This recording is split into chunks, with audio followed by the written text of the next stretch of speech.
Right, so I'm going to show you today how to make a wool bowl on the wheel. So I've got about 1500 grams of clay. So I'm going to start by making the wheel go fast and centering it. So you can see it's wobbly because my hand's bobbling around, it doesn't look very centered. But if you cone it up, so you can either cone it with two hands and then push it back down again. Keep your hands wet. If it starts to stick, it's because your hands are too dry. You can also cone up using this hand. So I'm just pushing into the centre from my elbow, and that pushes the clay up into a cone shape. So you're basically coning it up and pushing it back down again until it gets centred. So it's centred when it's not really banging your hand around anymore, and it looks like it's pretty much staying still in the centre of the wheel there. So I'm going to go a little bit lower down because I'm making sort of shortish holes. Finger in the centre. So I'm just opening the clay up there.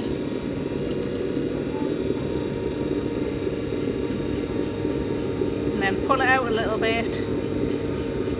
If it starts to stick, take your hand off. Go back in again.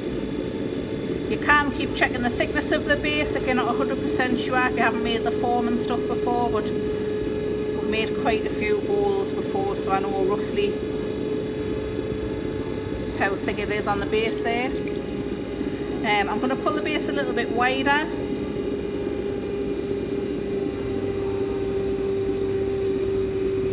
Because I want the wool to sit in there nicely.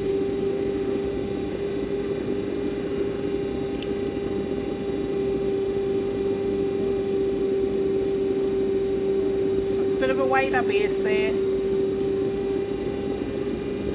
And then I'm going to push with my left hand to make it go more up and down, and then I can start thinning the walls out at the side. So I'm going to slow it down a tad, and then I'm slowly pulling my fingers up the side of the wall.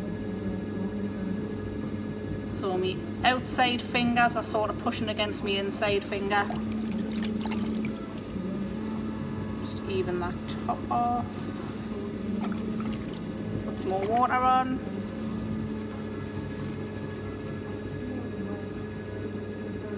and then I'm kind of starting from the very bottom of the clay, pulling it up and out and around,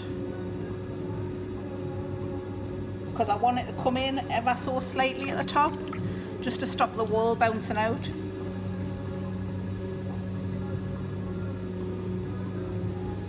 And this shrinks by like about 12%, this clay. So it looks quite big at the minute, but it will be 12% smaller when it's finished. So that's the walls, I think pretty much the right thickness. I will have some trimming to do on the very bottom, because if I start to trim right underneath there now, it'll probably collapse my bowl, and I don't want that to happen.